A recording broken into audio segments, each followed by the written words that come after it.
ಇನ್ನು ಕೃಷ್ಣ ಅವರೇ, counter fire ಪ್ರಯತ್ನಗಳಾಯ್ತಾ?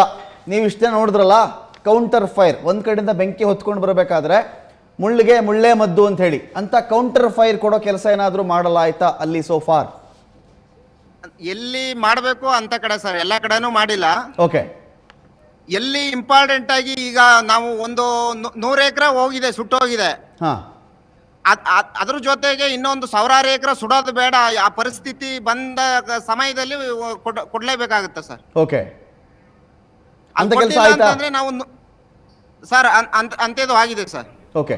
ಈಗ ಈ ಹೆಲಿಕಾಪ್ಟರ್ ಎಲ್ಲ ಬಂತಲ್ಲ ಕೃಷ್ಣ, ಹೆಲಿಕಾಪ್ಟರ್ ಎಲ್ಲ ಬಂತಲ್ಲ, ಏನ್ ನೆರವಾಯ್ತು? ಹೆಲಿಕಾಪ್ಟರ್ ಮಾಡಿದಂತ ಕೆಲಸಗಳೇನು, ಎಷ್ಟು ಬೆಂಕಿ ಪ್ರಮಾಣವನ್ನು ಆರಿಸಿದೆ ಅದು? ಅದು ಹೆಲಿಕಾಪ್ಟರ್ ಬಂತು, ಒಂದು ರೌಂಡ್ ಮಾಡೋ ಹೋಯ್ತು ಸರ್. ಅದ್ರ ಏನು ಅಂತ ಏನು ಕಾಣ್ತಾ ಇಲ್ಲ ಸರ್. ಓಕೆ. ಆಬೆ ಆಗಿರುತ್ತೆ ಅಷ್ಟೇ, ಬರೋಷ್ಟೊತ್ತಿಗೆ ಆಬೆ ಆಗಿದೆ. ಬಂದು ಒಂದು ರೌಂಡ್ ಹೋಗಿದೆ, ಆಸ್ಟ್ರೇಲಿಯಾ ಆಗಲಿಲ್ಲ ಅಷ್ಟೇ. ಅದು ಬಿಟ್ರೆ ಏನೂ ಇಲ್ಲ. ಎಲ್ಲದಕ್ಕಿಂತ ಸರ್ ನಾನು ಕೇಳ್ಕೊಳ್ಳೋದೇನಂತಂದ್ರೆ, ಒಂದ್ ಕಡೆ ಅರಣ್ಯ ಇಲಾಖೆ ಒಪ್ಕೊಳ್ಳೋಣ, ಒಂದ್ ಕಡೆ ಜನರು ಮಾಡಿರೋದು ಅದನ್ನೇ ಬರೀ ಚಿಂತೆ ಮಾಡ್ತಾ ಇದ್ದೀರಿ. ಬೆಂಕಿ ಕಾಡಲ್ಲಿ ಜಾಸ್ತಿ ಆಗಿ ಸುಟ್ಟೋಗಕ್ಕೆ ಕಾರಣ ಏನು ಅಂತ ಯಾರು ಕೇಳ್ತಾ ಇಲ್ಲ ಸರ್. ಹೇಳಿ ಕೃಷ್ಣ ಅವರೇ. ಬೆಂಕಿ ಕಾಡು ಸುಡಬೇಕಂತಂದ್ರೆ ಲ್ಯಾಂಟನ ಕಾರಣ. Okay. Main lantana sir. Okay. Lantana ಒಂದು ಬುಡದಲ್ಲಿ ಸುಮಾರು ಕಮ್ಮಿ ಅಂತಂದ್ರೆ 400 - 500 ಕಡ್ಡಿ ಇರುತ್ತೆ. ಆ ಲ್ಯಾಂಟನ ಕಡ್ಡಿ ಹಸಿ ಇದ್ರೂ ಸಹ ಪೆಟ್ರೋಲ್ ರೀತಿ ಉರುತ್ತೆ. ಓಕೆ. ಅದರಿಂದ ಅದು ಒಂದು ಲ್ಯಾಂಟನ ಸುಮಾರು ಒಂದು. ಕೃಷ್ಣ ಅವರೇ, ನೀವು ಹೇಳ್ತಿರೋ ಸರಿ. ನಾನು ಲ್ಯಾಂಟನ ಕಡ್ದೆ, ಟ್ರ್ಯಾಕ್ಟರ್ ಅಲ್ಲಿ ತುಂಬದೆ, ಆ ಕಡೆ ಬಿಸಾಕದೆ, ಇಲ್ಲೊಂದು ಹೊಂಡ ತೋಡದೆ, ಇಲ್ಲೊಂದು ಗೋಪುರ ಕಟ್ಸ್ಬಿಟ್ಟಿದ್ದೀನಿ, ಇಲ್ಲೊಂದು ಚೆಕ್ ಡ್ಯಾಮ್ ಮಾಡಿಬಿಟ್ಟಿದ್ದೀನಿ, ಎಲ್ಲ ಅರಣ್ಯ ಇಲಾಖೆ ಮಾತನಾಡ್ತಾರಲ್ಲ, ತುಂಬಾ ಸಂತೋಷ. ಹಾಗಾದ್ರೆ ಇವೆಲ್ಲ ಮಾಡಿದ್ದಿದ್ರೆ ಆ ಲ್ಯಾಂಟನ ಎಲ್ಲೋಯ್ತು ಅಂತ ಸರ್. ನಾವು 10 ವರ್ಷ ಅಲ್ಲ, ಇನ್ನ 50 ವರ್ಷನೂ ನಾವು ಅರಣ್ಯನ ರಕ್ಷಣೆ ಮಾಡಿದ್ರೆ, ಲ್ಯಾಂಟನ ನಿರ್ಮೂಲನೆ ಮಾಡದೆ ನಾವು ಅರಣ್ಯ ಉಳಿಸ್ಕೊಳ್ಳೋದು ಕಷ್ಟ ಆಗುತ್ತೆ ಸರ್. ಫೈನ್. ಅದೊಂದು ದೊಡ್ಡ ಕಳೆ. ಅರಣ್ಯನ ಮುಂಗೋದಲ್ದೆ ಬೆಂಕಿ ಬಿದ್ರೆ ಅರಣ್ಯನ ಸುಟ್ಟು ಕೂಡ ಹಾಕತ್ತದು ಅಂತ ಹೇಳಿ. ಯಾವುದೇ ಕಾರಣಕ್ಕೂ ಹತ್ರಕ್ಕೂ ಹೋಗಲ್ಲ. ಸುಮಾರು ಒಂದು ಗಿಡ ಕತ್ತಿದ್ರೆ 100 ಅಡಿ ಹೈಟ್ ಹೋಗುತ್ತೆ ಸರ್. ಓಕೆ. ಅದ್ರ ಜೊತೆಗೆ ಗಾಳಿ ಬೀಸಿದ್ರೆ ಅದ್ರ ಕಿಡಿಗಳು ಸುಮಾರು 1/2 ಕಿಲೋಮೀಟರ್ ಇಂದ 1 ಕಿಲೋಮೀಟರ್ ದೂರ ಹೋಗುತ್ತೆ. ಫೈನ್.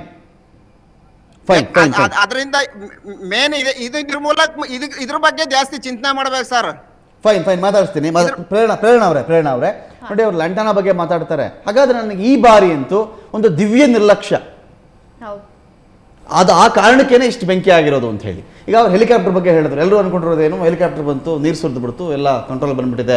ಆಗಲೇ ಪುನರ್ ಶ್ರೀಧರ್ ಕೂಡ ಅದನ್ನೇ ಮಾತಾಡಿದ್ರು, ಎಲ್ಲ ನಿಯಂತ್ರಣಕ್ಕೆ ಬಂದ್ಬಿಟ್ಟಿದೆ ಅಂತ ಹೇಳಿ. ಬಟ್ ಗ್ರೌಂಡ್ ಇರತಕ್ಕಂಥ ಕೃಷ್ಣ ಅದನ್ನು ಒಪ್ಕೊಳ್ತಾ ಇಲ್ಲ. ಸರ್, ಬಂತು ಒಂದು ರೌಂಡು, ಹಿಂಗೆ ನೀರು ಎಷ್ಟು ಸರ್ ಹೋಯ್ತು ಸರ್, ಅಷ್ಟು ಮಾತನಾಡ್ತಾ ಇದ್ದಾರೆ. ನಾವು ಹೆಲಿಕಾಪ್ಟರ್ ನಂಬ್ಕೋಬೇಕಾ, ಸ್ಥಳೀಯ ನಿವಾಸಿಗಳ ವಿಶ್ವಾಸ ತೆಗೆದುಕೊಳ್ಬೇಕಾ, ಅಥವಾ ಫೈರ್ ಲೈನ್ ಬಗ್ಗೆ ಗಮನ ಕೊಡಬೇಕಾ, ಕೌಂಟರ್ ಫೈರ್ ಕಡೆ ಗಮನ ಕೊಡಬೇಕಾ, ಎಲ್ಲಿ ನಾವು ಎಡಬಿರೋದು, ಮುಂದೆ ಏನು ಮಾಡಬೇಕು ಅಂತ ನನಗೆ ಅನ್ಸಿರೋ ಮಟ್ಟಿಗೆ ಈ ಪ್ರಿಕಾಷನರಿ ಮೆಷರ್ಸ್ ಏನು ತಗೋಬೇಕಿತ್ತು ಅದು ತಗೊಂಡಿಲ್ಲ. ಅದರಲ್ಲಿ ಮೇಜರ್ ಲ್ಯಾಪ್ಸ್. ಸೆಕೆಂಡ್, ಲ್ಯಾಂಟನ ಹೇಳ್ತಾರೆ, correct, lantana is a biggest cos.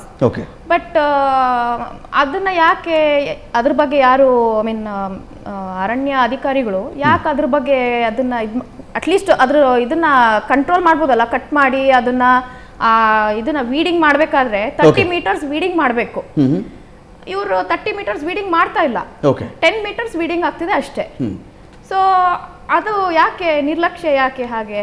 Fine. Lantana ನಮ್ಮ ಕಡೆ ಅಂಟುವಾಣಿ ಅಂತ ಕೆಲವರು ಕರೀತಾರೆ, ಜಿಡ್ಡಿ ಗಿಡ ಅಂತ ಕೂಡ ಕೆಲವರು ಕರೀತಾರೆ ಸರ್. ಲಂಟಾನದ ಫೈನ್. ಸೊ ಇಂಥ ಕಾರಣಗಳು ಇಟ್ಕೊಂಡು ನಾವಿವತ್ತು ಆ ಕಾರಣಗಳನ್ನ ಮುಂದೆ ಮಾಡಿ ಒಂದು 8,000 ಎಕರೆ ಅಷ್ಟೇ ಹೊರಟೋಯ್ತು ಇವತ್ತು ಅರಣ್ಯ ಅಂತ ಹೇಳಕ್ ಸಾಧ್ಯನಾ ಸರ್? ನಾವು ದುರಂತ ಅಲ್ವಾ ಇದು ಅಂತ ಹೇಳಿ. ನೋಡಿ, ಅವಾಗಿಂದ ಏನ್ ಮಾತಾಡ್ತಾ ಇದೀವಿ ಅದೇ ಮುಂದುವರೆದ ಭಾಗ ಏನು ಅಂತಂದ್ರೆ ಸರ್, ಈಗ ವೈಲ್ಡ್ ಲೈಫ್ ನ ಮ್ಯಾನ್ಯುಯಲ್ ನ ಕನಿಷ್ಠ ಪಕ್ಷ ಓದಿರೋನಿಗೆ, ಪರಿಸರದ ಬಗ್ಗೆ ಕಾಳಜಿ ಇರೋನಿಗೆ 15 ರಿಂದ 18 ಅಡಿಗೆ ಎತ್ತರಕ್ಕೆ ಮೇಲಕ್ಕೆ ಬೆಂಕಿ ಹೋಗ್ತಾ ಇದೆ ಅಂದ್ರೆ ಅದು ದೊಡ್ಡ ಅಪಾಯ. ಎಷ್ಟು 1000 ಎಕರೆಗಳಿಗೆ ಬೇಕಾದ್ರೆ ಹೋಗ್ಬೋದು ಅಂತ ಕನಿಷ್ಠವಾದಂತ ಒಂದು ಸೆನ್ಸು. ಅದು ಕುಂದುಕೆರೆ ಕಾಡಲ್ಲಾಯ್ತೋ, ಗೋಪಾಲ ಸ್ವಾಮಿ ಬೆಟ್ಟದಲ್ಲಾಯ್ತೋ, ಇನ್ನೆಲ್ಲಾಯ್ತೋ, ಎಲ್ಲಾದ್ರೂ ಕೂಡ ಆ ಹೈಟ್ಗೆ ಬೆಂಕಿ ದಾಡ್ತಾ ಇದೆ ಅಂತ ತಕ್ಷಣ ನಾವು ಪ್ರಿಕಾಷನರಿ ತಗೋಬೇಕಾಗಿತ್ತು. ಒಂದು ಇದೇನಂತಂದ್ರೆ ಸಾಮಾನ್ಯ ಜನರು ಹೋಗಿ ಮಾಡುವಂತ ಬೇಸಿಕ್ ಆದ ಕೆಲಸ ಅಲ್ಲ. ಈಗ ಚರ್ಚೆ ಮಾಡ್ತಾ ಇದ್ವಿ, ಮೋಡ ಬಿತ್ತನೆ ಮಾಡಿಸಿ, ನಿಮಗೆ ಅಷ್ಟು ಈ ಕಾಡಿನ ಬಗ್ಗೆ ನಿಜವಾದ ಕಾಳಜಿ ಇದೆಯಲ್ಲ, ನಮ್ಗೆ ಇಡೀ ಪ್ರಪಂಚ ಬದುಕಿರೋದು ಅದರಿಂದ, ಫುಡ್ ಚೈನ್ ಇರೋದ್ರಿಂದ ನಮಗೆ ಅದು ಬೇಕೇ ಬೇಕು ಅಂತ ಹೇಳಿದ್ರೆ ಮೋಡ ಬಿತ್ತನೆ ಮಾಡಿಸಿ, ಮಳೆ ಬರ್ಸಿ ಇಮಿಡಿಯೇಟ್ ಆಗಿ. ಅದು ಬಿಟ್ಟರೆ ಬೇರೆ ಅಂತ ಟೆಕ್ನಿಕಲ್ ಅಡ್ವಾನ್ಸ್ಡ್ ಆದಂತ ವಿಷಯಗಳ ಮಾತಾಡಿಸ್ತಲೆ ನೀವಿನ್ನು ಗಿಡ ಸೊಪ್ಪು ಇಟ್ಕೊಂಡು ಅಳ್ಳಾಡಿಸ್ತೀವಿ ಅಂತಂದ್ರೆ ಇದು ಅಷ್ಟು ದೊಡ್ಡ 1000 ಎಕರೆ ಕಾಡನ್ನ ಉಳಿಸ್ಕೊಳಕ್ ಆಗಲ್ಲ. ನಾವು ಪರಿಸರ ಜೊತೆಗೆ ಹೋಗ್ಬೇಕು. ಮೊದಲು ಒಂದೇ ಒಂದು ಮಾತು ನಾನು ಮುಗಿಸಕ್ಕಿಂತ, ಮನುಷ್ಯ ದಯವಿಟ್ಟು ಕಾಡಿಂದ ದೂರ ಇದೆ. ನೀವು ಹೋದ್ ಕಡೆ ಸರ್ವನಾಶ ಆಗುತ್ತೆ. ಕಾಲಿಟ್ ಕಡೆ ಫೋಟೋ ತೆಗೆಯಕ್ಕೆ ಹೋಗ್ಬೇಡಿ, ರೋಡ್ ಮಾಡಕ್ಕೆ ಹೋಗ್ಬೇಡಿ, ಏನಕ್ಕೆ ಹೋಗ್ಬೇಡಿ ನೀವು ದಯವಿಟ್ಟು. ಫೈನ್ ಥ್ಯಾಂಕ್ ಯು ಚಕ್ರವರ್ತಿ ಅವರೇ, ಥ್ಯಾಂಕ್ ಯು ಪ್ರೇರಣಾ ಅವರೇ, ಥ್ಯಾಂಕ್ ಯು ಕೃಷ್ಣಕುಮಾರ್ ಅವರೇ, ಥ್ಯಾಂಕ್ ಯು ಕೃಷ್ಣ ಅವರೇ, ನಮ್ಮ ಜಾಯ್ನ್ ಆಗಿ ಮಾತನಾಡಿದ್ರಿ. ಒಟ್ಟಿನಲ್ಲಿ ಕಾಡು ಎಲ್ಲರ ಸ್ವತ್ತು, ಎಲ್ಲರ ಸಂಪತ್ತು, ಮುಂದಿನ ಒಂದು ಜನರೇಷನ್ನ ಆಸ್ತಿ ಕೂಡ ಹೌದು.